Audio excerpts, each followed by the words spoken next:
Muna akong pangutana na karon, ang bata ba tao? Yes or no? Ang bata dili tao kun dili bata. Sunod, yes.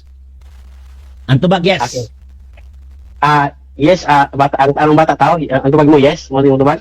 Ang bata dili tao, yes. Bata siya. So kung miyon ka nga ang bata tao ba? So ako answer na no. Maayong adlaw sa tanan. Ani ano sa kining inyo ang nato ang programa sa TV Apuliha.argumento. Short edition nato. Dugay kay init sa kuha diri. So nalanti tagaan og gamay nga reaksyon concerning sa pamahayag sa atong higala nga pastoy. Pastoy sa gitawag og Seventh-day Adventist Church. Kini kay ilado biya ni siya nga pastor. Nya at the same time gawas nga ilado, ginatuohan ni sa iyang mga miyembro. Ginatuohan siya mga miyembro nga magtutudlo mahitungod sa pulong sa Dios, magtutudlo mahitungod sa kanang tawag ini kaayo ba o kamaayo. Pero na-shock ko sa komento o statement niya concerning sa question kung ang mga bata o mga masuso ba tao ba kini. So direct ang tubag ni Mr. Bacalaris dili daw tao. Usa ka ng klaseng hayupa para sa ilahan, no? Wala kining mga bata o mga masuso sa Iglesia Adventista, kining mga bata o masuso sa Sabadista. Wala ni mga pulos hindi man na tao. Muna nga wala sila itong tinguha nga luwaso ng mga bata, hindi pa na tao. Nakusog ba kayo mo gamit anang giingon ni Ginoong Kristo nga ila sa sama kanila ang harian sa Dios. Buti pa sabot pagpasulod ang harian sa Dios hindi tao. Kadakong tawag ining balingag nga klase nga tawag ining argumento. Pero sa tinuod lang, ang pangunahon ni pastor, iya lagi ng opinion. Opinion na sa mga tao nga naninguha kung saan paglaglag ang mga bata nga pagtuon sa impyerno.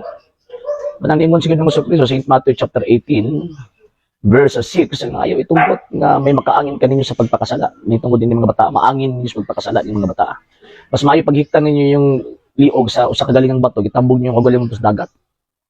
Kaysa makaangin mo sa mga gagmayng mga bata nga sama ni ini kanila. So kung ingon nimo nga ang mga bata o mga masuso dili na tao, dakong tamparos na tubangan ng Kristo eh. Na naman, imo pa nimo si Kristo, St. John chapter 3 verse 3 to 5, ang gianak ng tao-tao. Si Kristo pag mismo ingon nga sa inig katawan na niining moong bataa, buti pa sa pagkahimugso, tao yun. So buti pa sabot, usa ka dako nga insulto kan Kristo kung imo kay bata tao. Basta na mga binuhat kini pong bata na po dibuot. Nani siya tawag ka ng intellect na upon siya gitawag will nga wala sa ubang gitawag mga hayop. So, yung sa man mo pagkabalo. Yung sa man mo paggunahuna kami ang bata di tao. So sa Ginoo ko yung taon kamong mga amigo nato nga mga Sabadista. Ining mga amigo nato nga member sa Seventh-day Adventist, pagunahuna akong tarong. Pastor ninyo nanudlo ang bata daw kung di tao. Wala sa kanang klaseng hayupa na presyo mo din na nga dili din ninyo bunyagan. Dili mo tismuhan kay nagtuo gid mo nga ang mga bata ug mga masuso di tao. O kaya ng mga Sabadista nga membro ng Seventh-day Adventist tanawan ako na may mga anak ng mga bata. So sa Ginoo ko yung taon, di din na tao na para sa inyo. So pagunahon na mong tarong.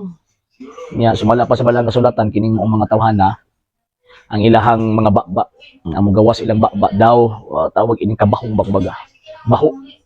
Ang pinaagi niya na daghang mga laglag tungod sa ilang mga panudlo nga binuang. So manang di ta mga higalamig so na di ta magpalinglan ini mga tawhana kay kada kong palingag yung taon nanoy ang bata daw tao.